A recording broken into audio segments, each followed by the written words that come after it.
Are you feeling frustrated because you're doing everything right, but your body refuses to change? Kim was just like you. She meal prepped, she hit the gym, she did everything she was supposed to do, but she stayed stuck for years. Well, in today's video, I'm going to walk you through how in just 4 weeks, she lost 7 pounds by addressing the one issue that almost everybody overlooks. And for those of you who don't know me, I'm Andrew Martin, and I help business owners, executives, and high performers optimize their health and get their athletic body back. Now, Kim is a business owner in menopause, and she's dealt with up and down weight gain her entire life. She actually lives locally to me though, and so we went and met for coffee, and she walked me through her situation. Overall, it seemed like she was doing everything well. Her nutrition wasn't perfect, but it wasn't terrible. I've seen a lot worse food logs over the last 10 years of doing this, and she should have been losing weight if all that matters was really her calories. She was getting movement in, she was going to a CrossFit gym regularly, she slept well, she didn't drink a ton of alcohol, and so she was checking all of the major boxes, but nothing was really working. Now, this is where most people run into an issue that I call medical gaslighting. Basically, their doctor or health professional tells them everything looks normal, and then they start to blame the patient or the client for the problem, right? They'll say things like, you just need to eat less, or they tell them to do keto, or they start blaming them for tracking things wrong, right? When really the issue is that the practitioner or the coach has no idea how to help this person identify the root cause of the issue. Now, sometimes the client is making a mistake somewhere, but before we go placing the blame on them, it's worth checking the boxes to see if there is another issue and then giving more specific advice than just eat less. So that's what we did with Kim. We took a very deep dive into her overall health. And the reason we do that is because most people are trying to lose weight to get healthy, but I believe we actually have that backward because a healthy physiology is much more likely to be able to lose weight easily and is much more likely to keep it off after you do lose it. So my approach has always been get healthy in order to lose weight. But health is super vague. How do you actually know if you're in great health, right? There are many moving pieces to it, and it becomes really complex because humans are the most complex thing on earth. So for my clients, we take a really deep dive into our 30 categories of health stressors, over 600 biomarkers, 1,200 data points, and we're really mapping everything out that we can to determine what the issue is, from gut health to hormones to nutrition and toxic load. We're doing all of that to pinpoint where the issue is coming from so we can eliminate it without guessing. The reason that is important is because the one thing that's really holding people back is their total stress load, which is the accumulation of stress on the body from our physical, our emotional, psychological, and internal stressors. If we can't recover from our total stress, then nothing we do is going to work. So we have to identify where the stress is coming from and what's creating it. It might be a nutrient deficiency, poor sleep, toxin exposure, oxidative stress, or a number of other things that could be causing stress to our physiology. And this is why what used to work for you doesn't work anymore. The amount of total stress that your body is under is exceeding your body's ability to recover from that stress. This is also why you may have friends who are in great health that have a great body, and you work harder than they do. You eat better, you exercise more, but they seem to just be easily able to maintain this great health. And it's because they have less total stress load, and so they can more easily recover from the stress that they're under, and they're more resilient and efficient as a product of that. All right, so what I'm gonna do here is actually show you a clip of me doing her lab analysis where I unpack for her what the root cause of Kim's issue is and what is causing her high stress load. This is step 1 of our process in helping people optimize their health and their body. So keep in mind that I've clipped this out of the full video. This is not the entire analysis. That video is over an hour long. This is just a part of the lab review section, and there's a lot more that goes into this. I just wanted to highlight this section because I think it'll be the most helpful for you. And what you're gonna see is a piece of what it looks like to go through the most comprehensive assessment process there is. So let's get right into it.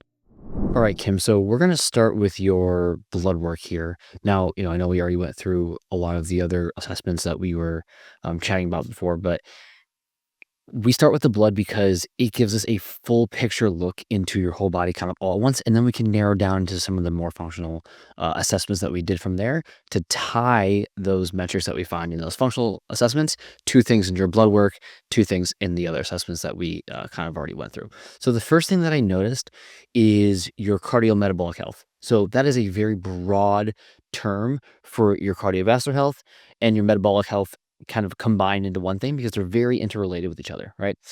And we also pull in other metrics like inflammation and body composition into that. So the first thing I'm seeing here is your cardiac panel. Now, your cardiac panel could definitely improve. So, the traditional cardiac panel is this right here with the lipids, your cholesterol, HDL cholesterol, LDL cholesterol, and triglycerides. We run a couple other metrics as well, which we'll get into. But the things that I'm seeing here are number one is your overall cholesterol is definitely elevated. I'm not usually concerned about it, but yours is very elevated, and your LDL cholesterol is very elevated. Again, I'm not usually concerned about that. The metrics I am very concerned about are your triglyceride to HDL ratio, your total cholesterol to HDL ratio as well. Those are two very key ratios. So we want to see your cholesterol to HDL ratio under 3. We want to see your triglycerides to LDL cholesterol to be around 1 to 1.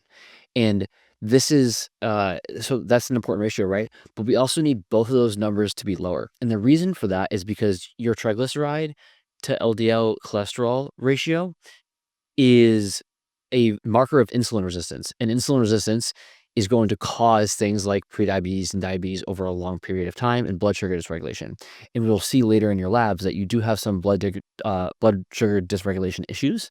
And I think some of that is definitely coming from some element of insulin resistance, right?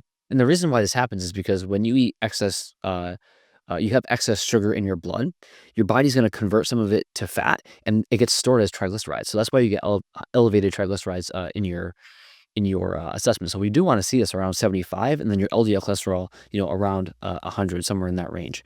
So both of those can be elevated. Your HDL cholesterol is also on the lower end. So you think about your LDL cholesterol as like they're going around and they leave these kind of deposits around in your circulatory system, and then HDL cholesterol goes around and it's like the janitor. It's going to clean up after the mess that LDL cholesterol leaves, right? And so right now you're leaving a big mess, and you also don't have a lot of janitors going around to clean it up. So definitely important for your overall health and well-being, but it gives us insight into your metabolism as well, which is going to be more important for your, energy and your weight loss issues that you've been having. Um, and again, gives us the insights into your blood sugar regulation. Okay, now I think it's been blown out of proportion, the LDL cholesterol thing, as far as it relates to heart disease, but there are some other metrics that we look at, right? The things that I would be very concerned about are long term is this ApoB. So ApoB is it's a lipoprotein. And it carries around LDL cholesterol. It carries around your bad cholesterol. Now, if you are on a highway and you're in a traffic jam, you care about how many cars are in that traffic jam, right? Not how many people are in those cars. ApoB is the cars in the road. It's the molecule that's carrying LDL cholesterol. LDL cholesterol is how many people are in the cars. Right? We don't really care too much about it. However, your ApoB is definitely very elevated as well.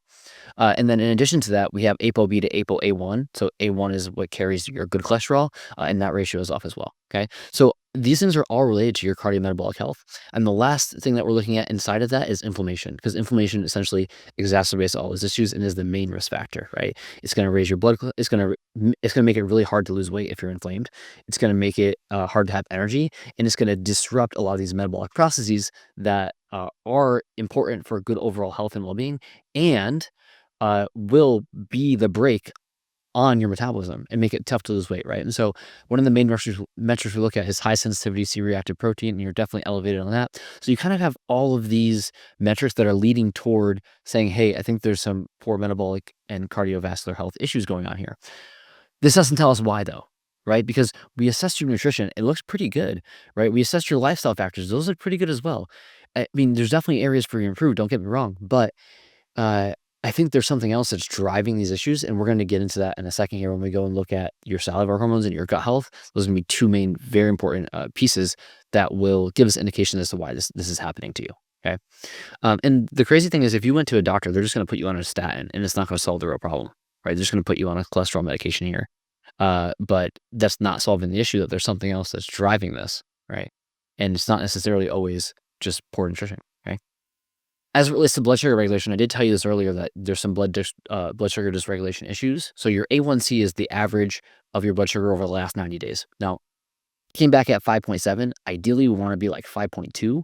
Anything between 5.6 and 6.4 is considered pre-diabetic, and that lines up pretty well with your insulin being on the high end of normal as well, so indicating insulin resistance, and your glucose being elevated as well, 116, right? That's definitely pre-diabetic. Okay. Now, So, obviously there's blood sugar dysregulation issues here, but why? Right? Why is this happening? And one thing that I know for sure is happening is that you're dehydrated. And if you're dehydrated, you are going to have elevations in glucose as well as other things in your blood as well, because you're basically super concentrating the blood when you don't have enough water, right? And we can see your blood urea nitrogen, your creatinine, in your fun to creatinine ratio being elevated. That's a marker of dehydration. Some of your red blood cell measures will tell us that you're dehydrated. And then additionally, the gold standard of hydration is serum osmolarity. And yours came back at 311. Ideally, is 285 to 295. And higher than that means you're dehydrated. So you are severely dehydrated here as well. That is going to cause gut issues. It's going to cause hormone dysfunction. It's going to cause metabolic problems because we need to be able to get nutrients in and out of the cell, and that's very dependent on hydration status. Okay, so very very important for us to work on hydration as well. Um, and obviously that's impacting some of these things that we're seeing here in your blood labs. Okay, your thyroid actually looks pretty good, so we're not gonna spend too much time on it. We can definitely improve a little bit, don't get me wrong, but not the highest area of things to work on. When we go to look at the rest of your hormones, though, we are seeing some adrenal dysfunction. We got very low DHEA sulfate. That is a hormone that really is related to resiliency. So we'll see this when people have chronic stress over a long period of time. They just get a little bit of adrenal dysfunction. But I will say, I think your adrenal dysfunction is actually coming from your gut. So we'll look at that in a minute here. You also have suppressed testosterone as well. Um, and your testosterone's low, your free testosterone is low. It's going to make it really hard to have energy. It's going to make it really hard for you to build muscle and lose weight. Like, I know both those things are goals for you.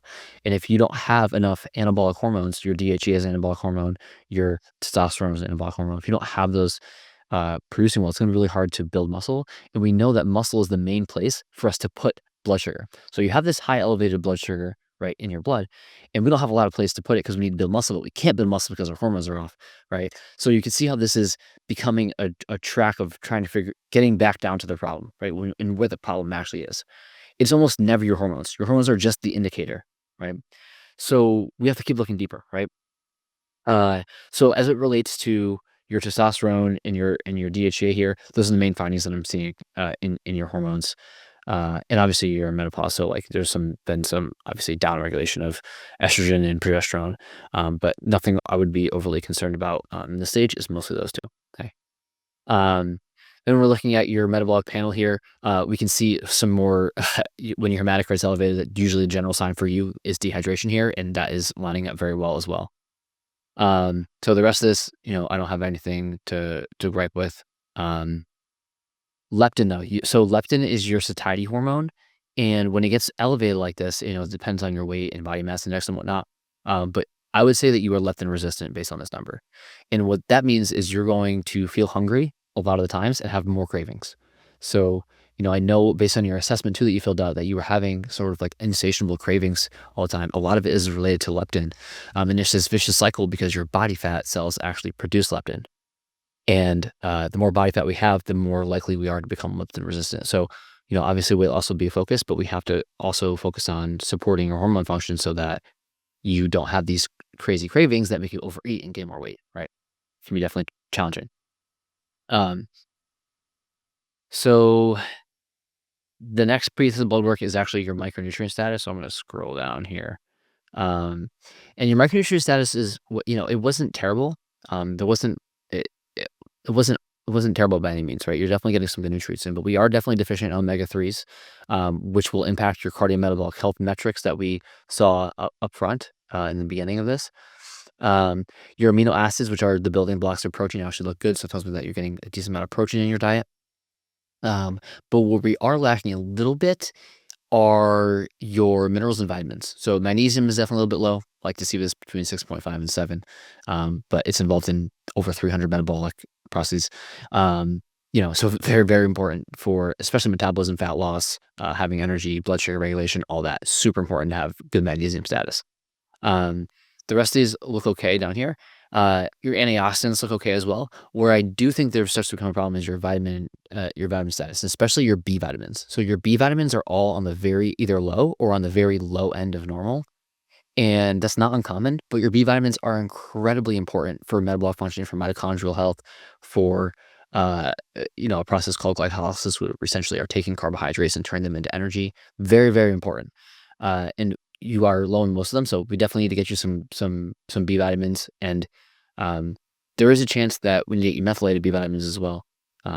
Topic for another time, but that's really important. The other thing is vitamin C. Your vitamin C status is super low, and vitamin C is very linked to fat loss. There's actually studies that show when you supplement with vitamin C, people who are deficient will lose weight. If you already have good status, it doesn't necessarily help. But if you are deficient in vitamin C and you supplement it with it, people generally have a higher metabolic output, and they will have an easier time losing weight. Um, so it's critically important, right? Vitamin D status is also low. Vitamin D affects pretty much everything. It's actually a hormone, but really low. We want to get this up to around 50-ish. Um, and then, vitamin E, K1, K2. E is a potent antioxidant. You're actually doing well in that department, but K1 and K2, I think could improve a little bit as well. So that's primarily that from a blood perspective. Okay, so main takeaways are blood sugar dysfunction, some minor hormone imbalances, definitely dehydration, and so I want to go and look at some of the other more functional labs and see if we could tie that to other pieces, right? Let's go check out the more functional tests now. The first one I want to go over with you is actually not the gut test. I want to go over your salivary hormones test. So let's go down to that. This is the whole gut test. Uh, the salivary hormones test shows us your cortisol over the course of the day and your cortisone over the course of the day. So really cool test because we can see these trends over the course of the day rather than just getting 1 point of your cortisol in the morning, for example, is when we typically do it in the blood. Your cortisol is your stress hormone. So typically when we get stressed in a normal scenario where we have good function, our cortisol will go up, right? And we're supposed to get this, what's called a CAR, cortisol awakening response in the morning, where your morning cortisol should be elevated. You can see this green kind of trend is where you should kind of be in throughout the day. And so we took that point in the morning, that the salivary hormone test in the morning, and this should be elevated. What happens is cortisol makes you feel awake, right? So we will wake up when we get that cortisol awakening response, and that is a good thing, right? And then it's supposed to come down through the rest of the day, right? And then kind of level out and be lower at night. Now, what's happening with you is you're not getting that cortisol awakening response. So you have what's called a flat line. You're getting a flat line of cortisol throughout the day. You're going to have lower energy for sure because cortisol is supposed to make us feel awake. And we also know that this cortisol trend is in alignment with blood sugar dysregulation issues. It causes blood sugar dysregulation issues. We don't have the decline in the slope. So we actually measure the decline of the slope here. And, for every 1% decline, it's like a 0.19% disruption in blood sugar, right? One way or another. And it depends on some of the other issues going on. But we know that this is definitely a cause of what's going on with your blood sugar. We still don't know why, right? But we know that cortisol at this point in what we're going through here is definitely causing blood sugar dysregulation issues for you. And specifically that lack of cortisol awakening response and the lack of it trending down and kind of having that decline over the course of the day. Okay. So it's causing that. It's also usually linked to gut problems. Okay. So a lot of the times cortisol is linked to gut problems. It's also linked to chronic stress, right? And we know you have a history of trauma and chronic stress over a long period of time. I found that in your questionnaire assessment. And so this is in alignment with people who do deal with trauma and chronic stress. It's also in alignment with people who have gut issues, right? And so my next thought after we're doing this was let's go look at your gut test and figure out if there's something going on in your gut that's regulating your cortisol. And then that could be impacting your blood sugar and cardiometabolic health metrics that are making it hard to lose weight, right? And that is exactly what we found when we go look at that. So let's go up to your gut test. And the gut test is super interesting because it just looks at so much stuff, right? It looks at so much stuff. Let me zoom out here for you. The first is your gut diversity. Okay, so gut diversity is looking at the total amount of microbes in your gut, the different types of microbes in your gut. We want a lot of different types of microbes, right? That's what we're looking at here. We're also looking at how strong your healthy bacteria are, and you don't have a lot of bacteria, a lot of different types. You're lowly diverse, and your good guys are not strong. So we know that gut is something called gut dysbiosis when we have that imbalance. We know that is tied to cortisol problems, right? Your cortisol issues are stemming from your gut for sure. I'm 100% sure of it. And when we look even deeper, we keep seeing these things come back up and up, right? You're likely to have SIBO as well, which is small intestinal bacteria overgrowth, intestinal permeability, also known as leaky gut. And if we look down, the main thing is actually that you have, and you can see a lot of red here, right? We'll go through that. But the main thing is you actually have a viral infection inside of your gut. And that viral infection is driving some of your inflammation that we're seeing in your blood work. It's also driving your cortisol to be suppressed. And that is also creating blood sugar and dysregulation issues. And so I really do feel like your gut, working on your gut health is the root cause of your problems here. And that combined with, supporting your gut with nutrients and supplementation and lifestyle factors that will enhance this. We have to kill this pathogen, of course, but we have to fix some of these other underlying gut issues so that your adrenals can work properly, produce the right amount of cortisol, and your blood sugar, will level out over the course of time. There are obviously things that you're doing that are impacting your gut as well, right? Our hydration impacts our gut. Some of the foods that you're eating, fiber intake was low. So those things are all impacting your gut. But we do need to eradicate these infections and address some of these underlying issues. We can see here that you are sensitive to gluten, and that's what this is showing. And you have what's called intestinal permeability, which is the leaky gut, which basically means toxins and food particles in your gut will leak into your bloodstream, and then your body will launch an immune response on it and elevates inflammation, right?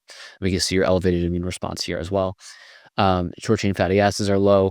It's important for gut integrity. You're having a hard time digesting your food, so you have basically digestive insufficiency. So we're going to see vegetable fiber in your stool here, as well as some fats and proteins that are not fully breaking down. So there's definitely a lot going in the gut, and I think that is actually the root of the issue. That's again creating the cortisol dysregulation, blood sugar problems, and weight loss resistance and energy issues as a byproduct of that. So I'm really excited to dive into this with you. Again, chronic stress. The thing is, we have to address this from both fronts, right? Because if we address the chronic stress piece and we don't correct these underlying issues that this has all caused, then you're still not going to fix the problem, even though we fix potentially one of the root causes, right, with the chronic stress and trauma. And if you address these underlying issues, but you leave the trauma and the chronic stress where it is, it's still elevated, that is also going to cause issues. So we have to attack this from both fronts, psychological and emotional, and like biochemical on the inside, and work on it kind of in a cohesive process so that they're working together, right? And I think most people do miss that, but it is very important to have that cohesive, well-rounded approach when we know that the root cause is coming from a few different sources. But we know that this well-rounded approach is going to help you get the fastest results possible and actually address the problem so that when you do lose the weight this time, you don't gain it back because you have been able to lose weight before. It just keeps coming back and back and back because you have these underlying issues that are making it feel like your body is working against you, right? So we found what they are. Now we just got to go correct them. Now, what I didn't show here is that I also reviewed her nutrition, daily habits, her routines, her strength and fitness metrics, and 4 questionnaire-based assessments as well, so we can get the full picture into what could be going on. Sure, the labs are important. They're a very important tool, but they're meaningless if you don't have the subjective data to anchor these issues to a specific problem that's happening to somebody. Right? And they're also meaningless with poor interpretation or the wrong interpretation. Most coaches would just have someone like Kim track her macros and restrict. And then most practitioners would look at the blood work and treat her by telling her to do keto because she has high blood sugar and cut out red meat for her cholesterol. They would suggest hormone replacement therapy for her low testosterone and give her herbal treatments for her cortisol response. But the root problem is actually in her gut and is creating all of these downstream effects.